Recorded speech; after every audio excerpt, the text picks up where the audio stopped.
एक बार फिर केंद्र में मोदी सरकार बनने से विपक्ष सदमे में है।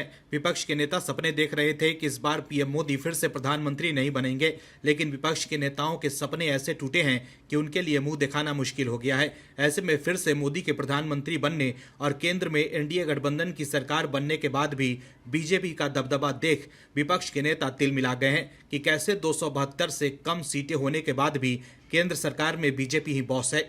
विपक्ष को लग रहा था कि इस बार बीजेपी और पीएम मोदी की उस तरह से नहीं चलेगी जैसे पहले के 2 टर्म के दौरान चलती थी, क्योंकि इस बार बीजेपी की नहीं एनडीए की सरकार है। फिर से मोदी सरकार बनने के बाद सबसे ज्यादा दुखी आम आदमी पार्टी के नेता हैं, क्योंकि आप के नेता शराब घोटाले मामले में फंसे हुए हैं।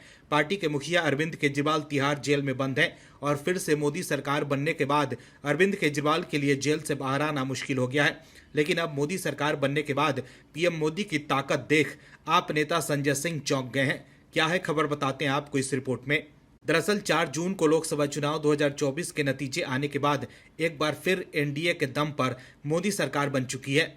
देश में पहले प्रधानमंत्री जवाहरलाल नेहरू के बाद पीएम मोदी दूसरे ऐसे प्रधानमंत्री बन गए हैं जिन्होंने लगातार तीसरी बार पीएम पद की शपथ ली है। सरकार बनने के बाद पीएम मोदी ने मंत्रालयों का भी बंटवारा कर दिया है, जिसको लेकर विपक्ष भौचक्का रह गया है। आप सांसद संजय सिंह भी पीएम मोदी की ताकत देख चौंक गए हैं।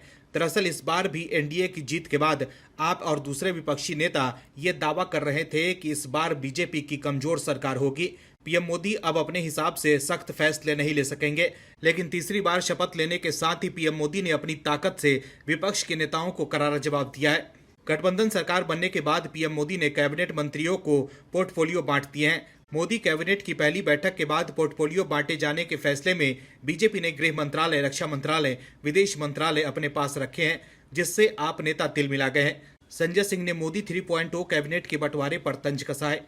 आप नेता संजय सिंह ने सोशल मीडिया प्लेटफॉर्म एक्स पर पोस्ट कर लिखा है, न गृह, न रक्षा, न वित्त, न विदेश, न वाणिज्य, न सड़क, न रेल, न शिक्षा, न स्वास्थ्य, न कृषि, न जल शक्ति, न पेट्रोलियम, न दूरसंचार। एनडीए के घटक दलों के हिस्से में आया सिर्फ झुनझुना मंत्रालय। बहुत बेइज्जती है। तो देखा आपने कैसे केंद्र की मोदी सरकार में बीजेपी का दबदबा देख संजय सिंह चौंक गए हैं।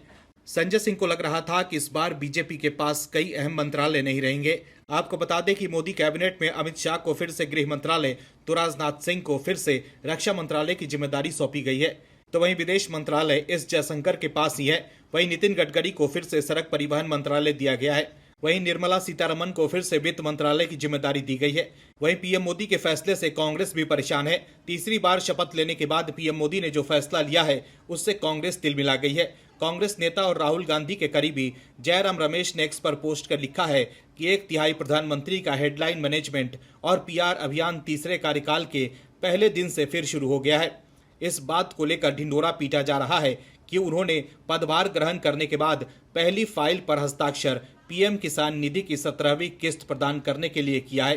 तो देखा आपने कैसे फिर से पीएम मोदी के प्रधानमंत्री बनने से विपक्ष के नेता झल्लाए हुए हैं। Bureau report OMH news. और भी वीडियोस देखने के लिए चैनल को सब्सक्राइब करें और बेल आइकन को दबाएं।